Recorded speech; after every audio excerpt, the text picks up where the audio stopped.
శాంతచిత్తుడు, వీత రాగిణాం. రాగం, నాకు అది కావాలి, ఇది కావాలి, ఇది కావాలి, అది కావాలి, దేవుడు కూడా కావాలి, ఆత్మ కూడా కావాలి. కుదరదు సార్. వీత రాగిణాం అంటే వాడు విరాగిగా ఉండాలి.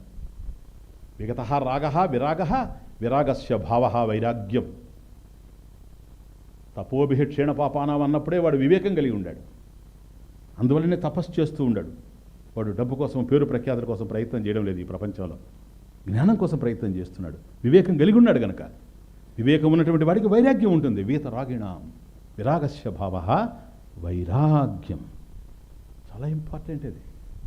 ఒక్కొక్కసారి చాలా చిన్న చిన్నవి జీవితంలో చాలా పెద్ద పెద్దవిని కోల్పోయేటట్టు చేస్తాయి. ఏది ఉన్నప్పుడు దాని విలువ తెలియదు. పోగొట్టుకున్న రోజు తెలుస్తుంది. మళ్ళీ తిరిగి రావాలంటే రావచ్చు, రాకుండా పోవచ్చు. చాలా అద్భుతమైనవి మన దగ్గర ఉంటాయి. రాముడు దగ్గర ఉన్నంత వరకు సీతమ్మకి తెలిసే రాలేదు. దూరం అయిన రోజు తెలిసింది పోగొట్టుకున్నది ఏంటనేది. తిరిగి పొందడానికి మళ్ళీ ఎంత బాధపడవలసి వచ్చిందో అనుకున్నది తేలిక కాదు. ఒక వస్తువును పారేసుకోవడం తేలిక, దాన్ని వెతకి పట్టుకోవడం అనేటువంటిది అంత తేలికైనటువంటి పని కాదు. ఒక్కొక్కసారి చిన్న చిన్న విషయాలకి పెద్ద పెద్దవి మిస్ అయిపోతూ ఉంటాం మనం. ఒక ఊర్లో ఒక జమీందారు ఉండేవాడు. ఆయన ప్రతిరోజు ఎవరు లేరు, తాను తన భార్య ఉన్నారు, భార్య కూడా చచ్చిపోయింది. కావలసినంత ఆస్తి, జమీందారు కావలసినంత ఆస్తి ఆ గ్రామంలో. ఒక్కడే కొన్ని వేల లక్షల సంవత్సరాలు కూర్చొని తిన్నా కూడా సరిపోతుందేమో అంత ఆస్తి ఆ రోజుల్లో. ఉదయాన్నే లేస్తాడు, ఒక గుర్రం ఎక్కుతాడు, అశ్వారూఢుడైపోతాడు. కొద్ది దూరం పోయిన తర్వాత గుర్రాన్ని ఆపుతాడు. ఇప్పుడులాగానే వాకింగ్ చేసేవాళ్ళకుంటే ఒక వాకింగ్ స్టిక్ ఉంది, దానికి ఒక బంగారు పొన్ను కూడా ఉంది. అది అలా తిప్పుకుంటూ పోతాడు చాలా దూరం, మళ్ళీ వస్తాడు, మళ్ళీ అక్కడి నుంచి గుర్రం ఎక్కుతాడు, ఇక్కడికి వస్తాడు. ఇలా జరుగుతూ ఉన్నది. కానీ ఆ ఊరు పక్కనే కొండ చర్యలు ఉంటాయి. కొండలు బాగా ఎక్కువగా వరుసగా ఉంటాయి. వాటిని దివి కొండలు అంటారు. దివి కొండలు అని ఎందుకన్నారంటే, దివి అంటే స్వర్గం. ఇవి స్వర్గానికి సంబంధించిన కొండలని అర్థం.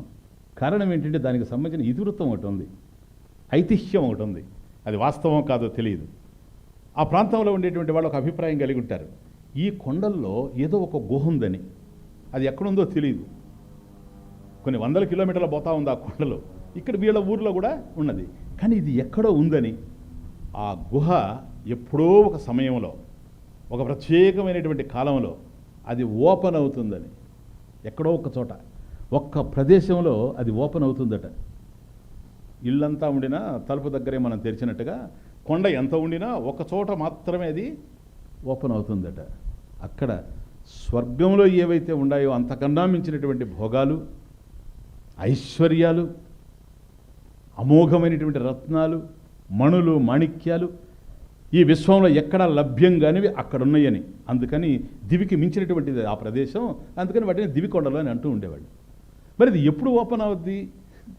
ఇంకా అందరూ దాని మీదనే ప్రయోగాలు చేస్తూ ఉండరు. కొందరు జీవితాలు అయిపోతూ ఉన్నాయి. 70-80 సంవత్సరాలు వచ్చినా అంజని వేసి చూసేవాళ్ళు. ఎప్పుడు అక్కడ ఎక్కడ ఏ ప్రదేశంలో ఓపెన్ అవుద్దని ఎవరికీ లేదు. అనాదిగా ఇది ఒక ఐతిహ్యం నడుస్తూ ఉంది ఆ ప్రాంతంలో.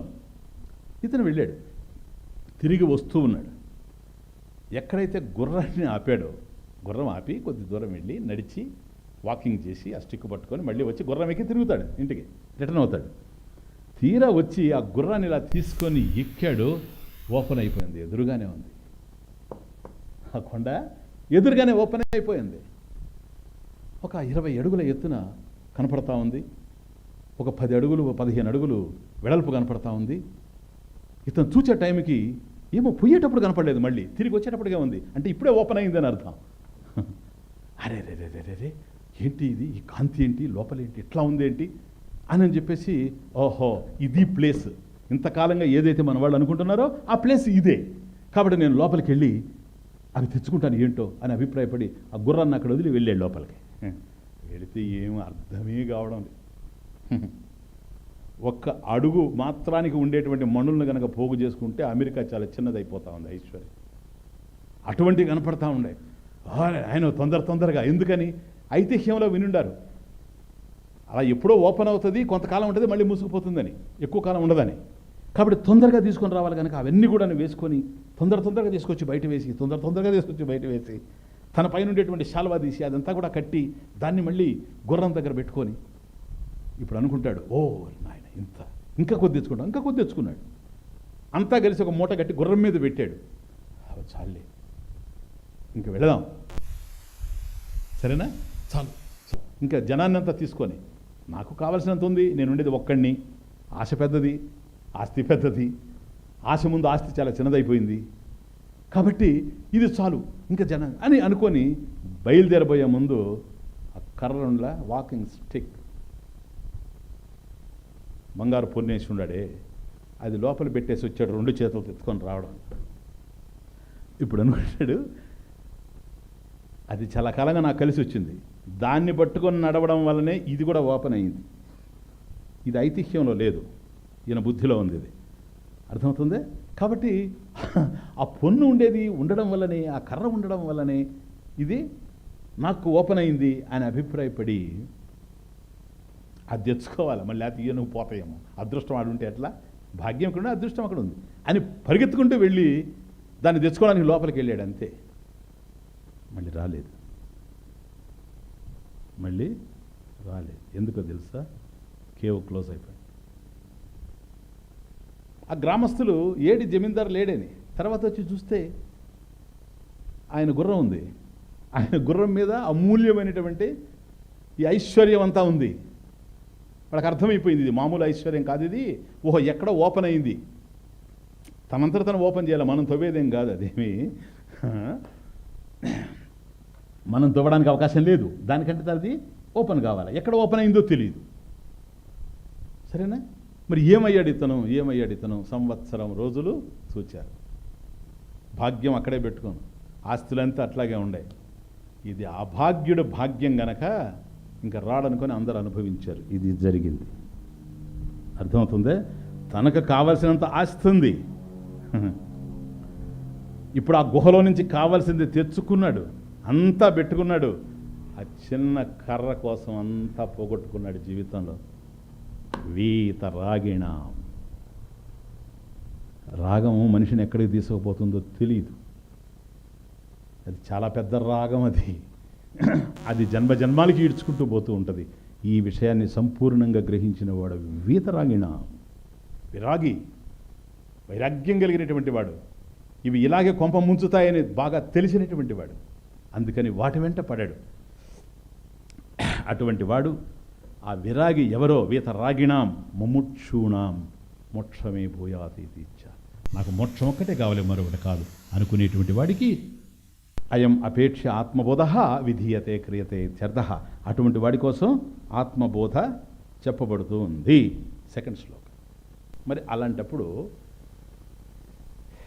ఎందుకు ఆత్మబోధ చెప్పాల్సి వస్తుందండి, ఇంకేదైనా చేయకూడదు సమస్య. ఈ కాలంలో అయితే చాలా రెలవెంట్ ఈ క్వశ్చన్, టీవీలు చూస్తే ఇంకా రెలవెంట్. ఆత్మజ్ఞానమే ఎందుకు ధరించడానికి, ఇలా మాట్లాడుతున్నారు కదా జనం. విచిత్రం ఏంటంటే ఆ ఉపనిషత్తులు భగవద్గీతలు అవన్నీ మనకి అవి అర్థమవుతాయా చస్తాయా, మీరు ఎంతకాలం విన్నారు, మీకేం అర్థమైంది, ఇది ఒకటి అండి. అంటే మీరు ప్రమాణం, చెప్పేవాడు కాదు ప్రమాణం, వినేవాడు ప్రమాణం. వాడిని ఏదో చెప్పేవాడి దగ్గర రమ్మంటే తెలిపోద్ది, అర్థమవుతుంది. విని మర్చిపోయేవాడి దగ్గర పోయి ఏమయ్యా ఇంతకాలం విన్నావు, నువ్వేం సాధించావు కనుక, ఏముందా అదంతా కూడా దట్ ఈస్ ఇంటలెక్చువల్ నాలెడ్జ్. ఏంటి ఇంటలెక్చువల్ నాలెడ్జ్, అదేముందా ఇంటలెక్చువల్ నాలెడ్జ్, అదేం నాలెడ్జే ఇంటలెక్చువల్ నాలెడ్జ్. నాలెడ్జ్ ఎక్కడ ఉండేది, ఇంటలెక్ట్లో కదా. Is there any dental knowledge? Idiots. ఎందుకంటే వాడు మాట్లాడే మాటకు అర్థం కూడా వాడికి తెలియదు. నాలెడ్జ్ ఉంది కానీ ఇంటలెక్చువల్ నాలెడ్జ్ లేదు.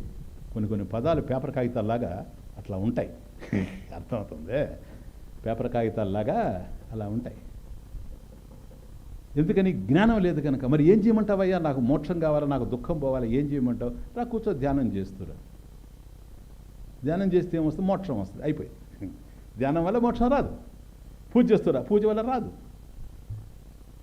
గుండు చేసుకుంటే రాదు. ఘటం పెంచితే రాదు.